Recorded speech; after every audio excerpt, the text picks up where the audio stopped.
What's going on, ladies and gentlemen? Welcome to a series of videos that I'm going to call the Versus Gear discussion. And what better place for us to start than with preamp pedals, which is something that you all should know by now is near and dear to my heart. So here on my table I have the KSR series, the Friedman BE-OD Deluxe, the Horizon Devices Apex Preamp, and the Seymour Duncan Palladium gain stage. So as I'm sure a lot of y'all have seen, I recently did a video called Don't Buy the Apex Preamp. So this video is kind of sort of in response to that. I want to tell you why I do still stand by that statement, other than the fact that in the other video that I just showed that it's basically the tone that you get out of it is very, very, very similar to what you can get out of this guy, the EVH 5150 OD. It's very similar, and this costs about half what the Apex Preamp does, and it has a noise gate. So are you paying $150 for a cab sim? Basically.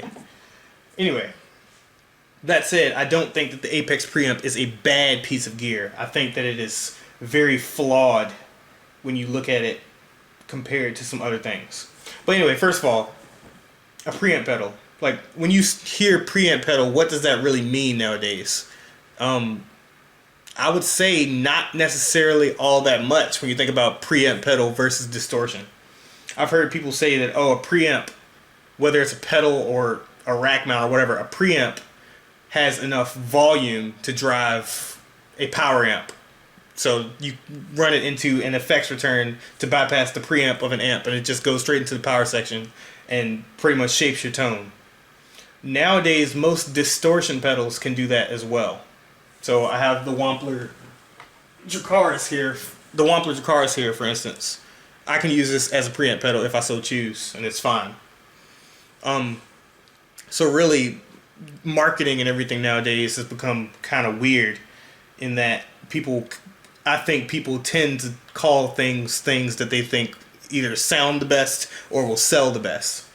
But anyway, ideally the way I would like to look at preamp pedals nowadays is more so that you have the ability to, just from that preamp, shape your tone into something that you would like to play with, without needing to mess with the amp too much.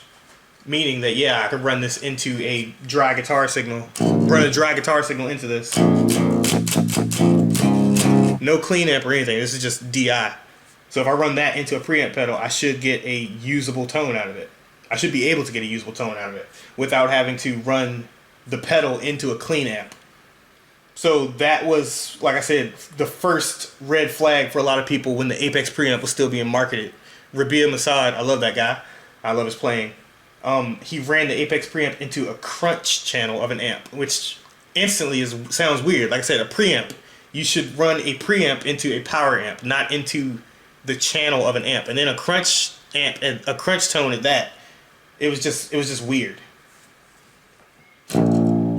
So let's start with the Apex Preamp. So this is going to be a modern metal / gent, progressive metal, whatever focused video.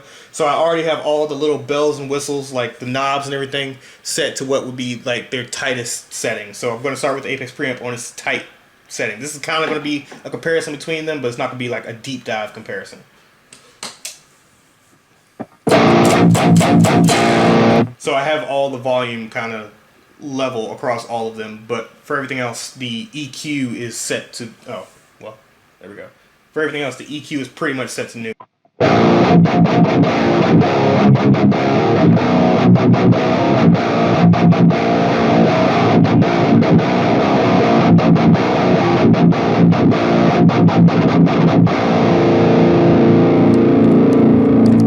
So that sounds fine. Once again, like I said, the Apex Preamp and the EVH 5150, they aren't bad pedals, and they can sound fine by themselves. I will say that I've struggled to get them to, kind of struggled to get them to sit in a mix, in that you typically have to do something outside of just adjusting the EQ on the pedals themselves to make it sit right. Like for me, that meant, oh, I'm trying to brighten up the cab section or whatever in the tones I'm using when I'm using the Apex Preamp or the 5150 OD.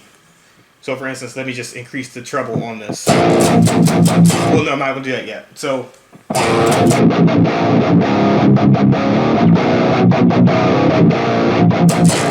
as Misha Mansour himself famously said, if it's a good amp, or pedal in this case, it should sound fine with the EQ straight up and down. And I agree. And in this case, with the Apex Preamp being the first thing I played, it does sound fine. But as I did in my Don't Buy the Apex Preamp video, we jump over to the KSR.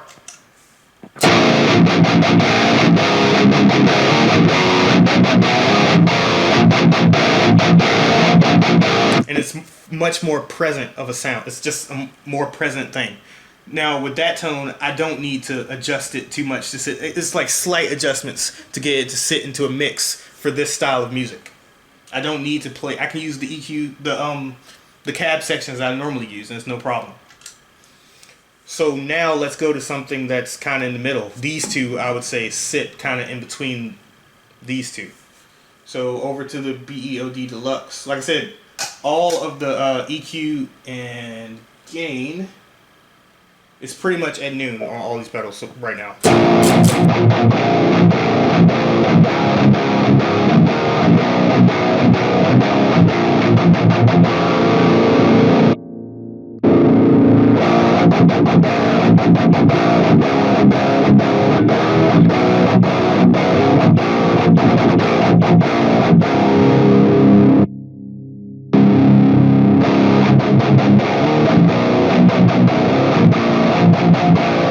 So, you know, that's kind of comparable. So if in my original video I did the Apex Preamp versus the Friedman BE-OD Deluxe, it would have been kind of comparable. I mean, even from here, I do prefer the sound of Friedman, but it's not anything that's making the Apex Preamp sound bad or terrible or anything like that.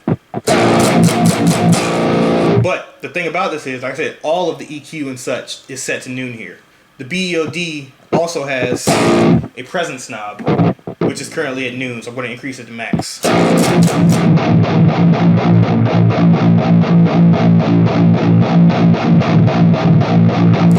A subtle change, but let's go back and forth again.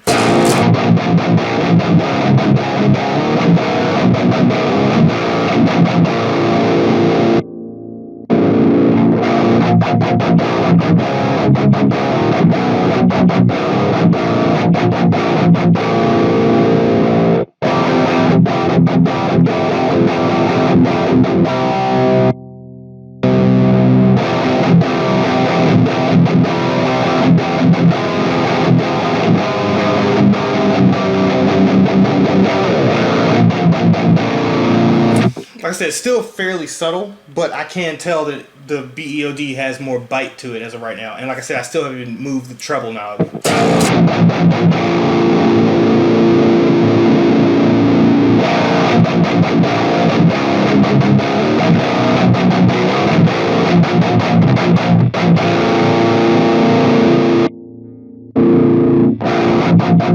So now let's adjust the EQ a little bit, mainly the treble knobs.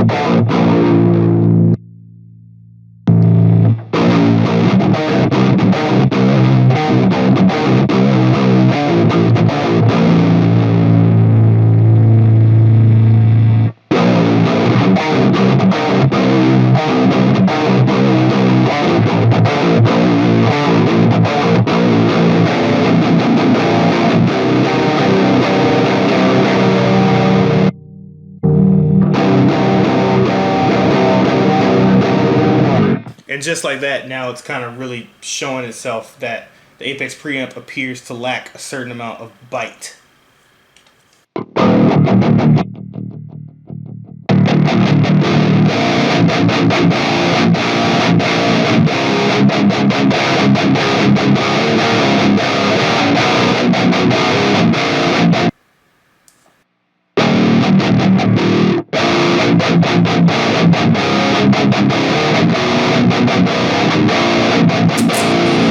So to me, this is why the series is kind of just the best the best preamp pedal that I've used.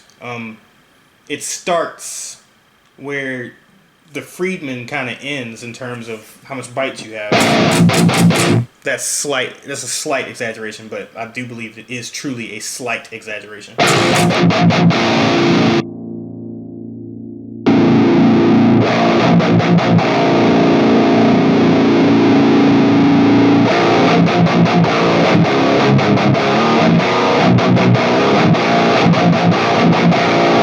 See, I mean, there is no more top end or bite that I can get out of this. And really, I don't think that what I'm trying to do is add more treble. It's like just a mid-range bite thing that's just not there outside of the series.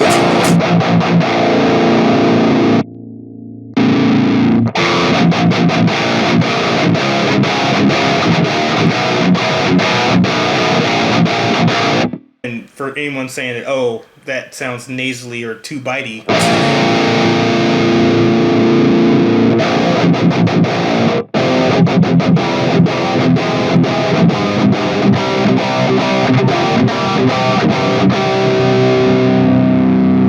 there's numerous ways to adjust that on the series.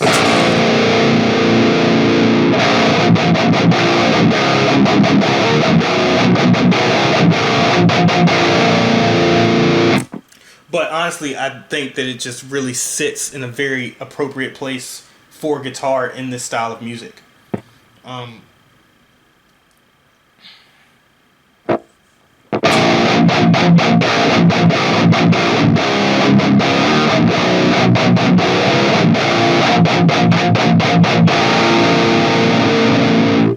As y'all have heard me say, that channel on the series is that sound from the series is one of my favorite non-boosted guitar sounds, period. I almost always play with an overdrive, but I could play with that without an overdrive.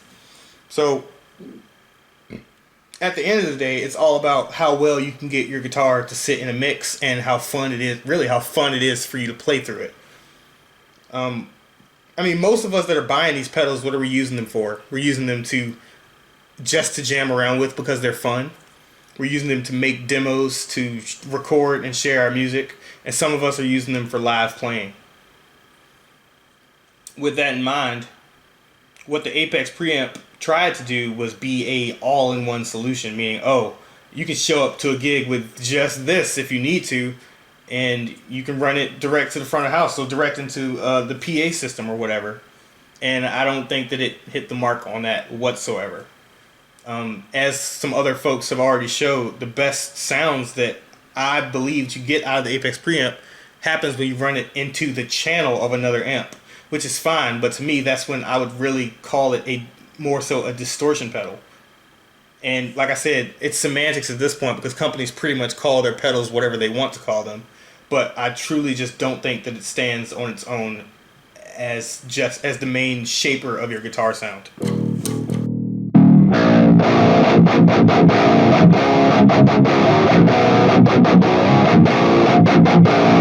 Don't get me wrong, it can in this situation where you're just trying to build a guitar tone in the quote-unquote studio. Yeah, you can get the brightest IRs and whatever that you can and kind of make it work.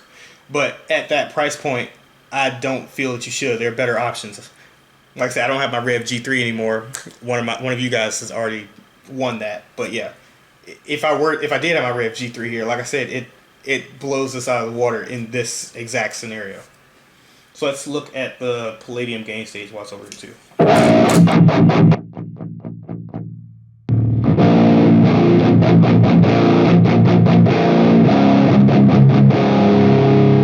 So the Palladium is said the Palladium kind of underlines my point about distortion pedals versus preamp pedals. Even on the Seymour Duncan website, they pretty much say, oh, you can run into the channel of the amp or you can run it direct. And I'm like, yeah, that's pretty much all of these pedals. But they did equip the Palladium with the tools to make that true in my belief. So in this case, yeah, you have the 3-band EQ, but you also have a mid sweep, a frequency sweep, and most importantly, you have a presence and a resonance. So as I'm playing through this now, it sounds like it sounds like it has the problem that the Apex Preamp has, but worse. no bite.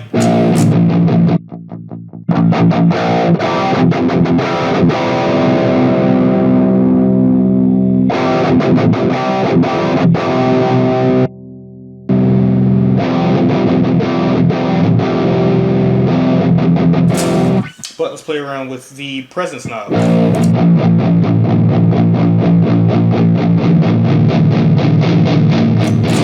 Alright, so now it's at 3 o'clock.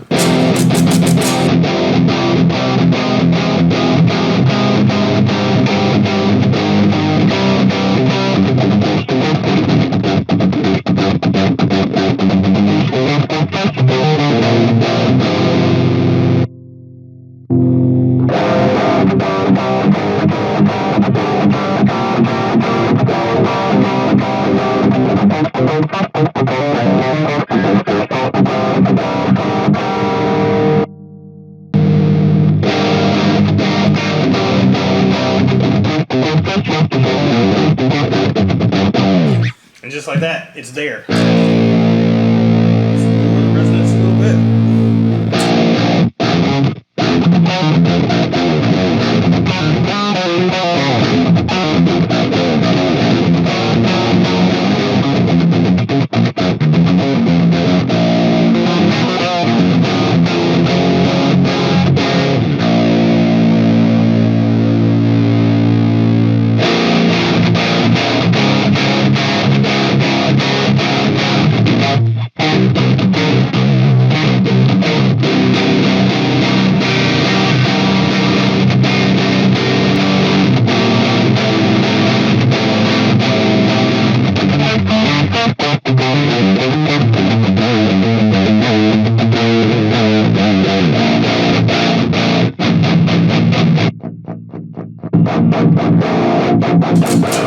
And just like that.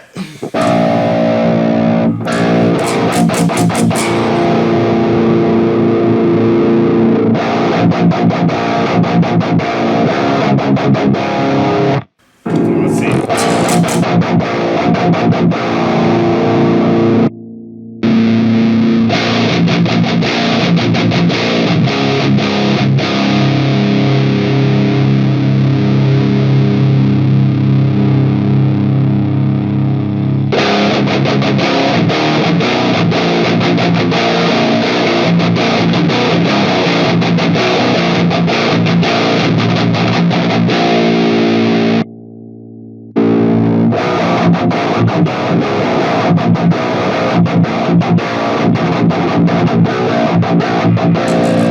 So yeah, it's not as huge of a difference as going back and forth between the Apex and the series, but at the same time, you just see how much more flexibility that you have in your tone shaping just by looking at the Palladium and the Apex side by side. And that's pretty much the crux of my point. Most of these pedals can be fine. Almost all, I haven't really run what I would call a bad pedal just by what it sounds like, but in terms of the value prospect, absolutely there are some bad pedals, namely this guy. But at the end of the day, the best thing that you can do is get your hands on as many as you can, and if possible, try them side by side. I do whatever I can to show you guys what the bottom line is between these things. But for instance, the Palladium has a very specific feel to it that I like a lot, but I don't think it would be for everybody. The same thing between the KSR and the Palladium. The series is very, very tight, whereas the Palladium can get tight in that it will sit in a mix and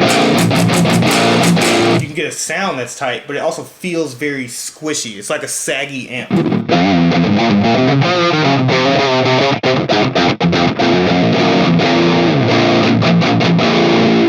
Whereas I think that the BE-OD sits somewhere in the middle of those.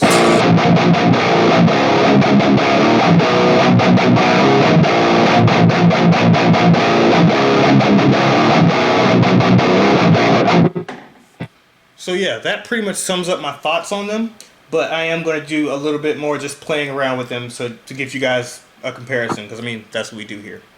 And I'll chime in with any more thoughts if I have them as we go.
So yeah, that works. To sum up my thoughts on this, essentially, the series, the closest comparison that I feel like you can get to a series is probably in an amp somewhere, or the Victory Kraken pedal. But I've already done that. Although I think I'm going to revisit it. I'm not too happy with the quality of that video. But yeah, the Apex preamp and the EVH, the 5150 OD, they sound like pedals. And I think that the Palladium is kind of guilty of that as well. Whereas I think that these two are far closer to getting you something that people would guess is an amp. Whereas with the Palladium, you're kind of trying to hide the fact that it's a pedal. And I don't think that you have a great chance of fooling a learned ear into thinking that the Apex preamp is a real amp. But yeah, I hope you guys enjoyed this video, and I hope you guys are having a great day. Take care.